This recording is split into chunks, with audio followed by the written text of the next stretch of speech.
WADA is about to begin a 20-question multiple-choice knowledge assessment, which serves as the cognitive portion of the test battery. Before administering the test, make sure to review the procedures of the exam and be sure to ask if the participant has any questions about the test procedures. Then participant should clear the desk of all personal items, such as phones, and leave only material needed for the test. Make sure the environment is comfortable and free of distractions. To assess skill performance, we're going to be using a rubric like this one, where we will give a player a total of 3 points for each of the 6 skills. For serving here, we would give a total of 3 points for making it over, not stepping on the line.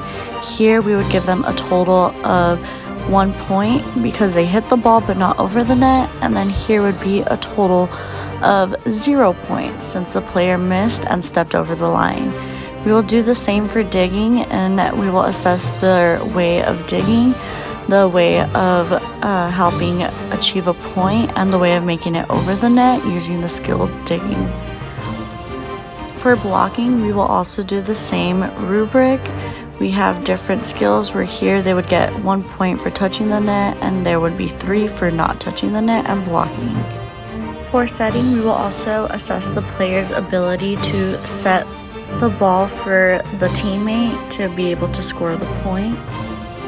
For spiking, we will assess the player's technique to spike the ball over the net. For here, for example, we will be looking at their formatting of their body and the way that they spike the ball. We have cones here, so if the player hits the ball to the cones, that would be the whole 3 points because they hit at a targeted area, and if they miss like such, they will get 0. For passing, we will assess the player's ability to pass the ball to their teammate. This is the vertical jump test. It serves to measure leg muscle power. Have the participant stand under the vertex and without a running start, jump as high as they can, moving the most pegs as possible. This is the sit and reach test. It serves to measure flexibility. Have the participant remove their shoes and sit in front of the sit and reach box with their feet against it and their knees fully extended. Without throwing themselves forward, have them lean forward and without bending their knees, push the slider as far as they can and hold it for 3 seconds. This is the shuttle run. It serves to measure agility. Set up 3 rows of cones 15 yards apart. The participant starts in a standing position perpendicular to the path of running. On the timer's count, the participant will run to one side of the cones, then turn 180 degrees and run through the cones on the opposite side, stopping the time. Precision of timing is critical.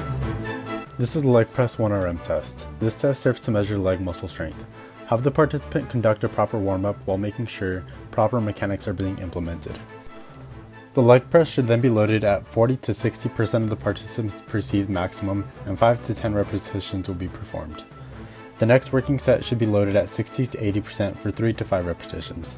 The third working set is loaded to 90% for 1 repetition, with each sequential set increasing 5 kilograms to 15 kilograms for single repetitions until the participant cannot perform the contraction or one of the 6 conditions is not maintained. The last proper rep performed is their 1RM. This is the 40-yard dash. This test serves to measure acceleration. Measure out 40 yards and have a person with a timer on the opposite end of the 40 from the participant. Have the participant call out 1, 2, 3, go, and on go, the participant will take off and the timer will start the clock. The participant will run the 40 yards as quick as possible and the clock will be stopped as soon as they hit the 40-yard mark. Precision of timing is critical.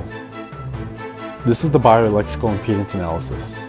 It serves to measure body composition. Before conducting the test, have participants use the restroom as water retention can affect the accuracy of the test. Enter height and weight into the scale and have the participant remove shoes and socks and step onto the scale.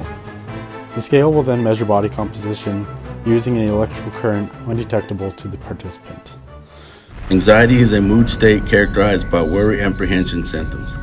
Anxiety is a feeling of uneasiness and worry, usually generalized as unfocused as an overreaction to a situation. It may be an identifiable situation or a more vague fear of the unknown. I'm going to ask some questions about how you felt after the assessment tryout test. Please answer the questions honestly. As you can see, George is looking over the material prior to taking the test. The reason for this assessment is to see how each player copes with anxiety. This is also a baseline for the coaches.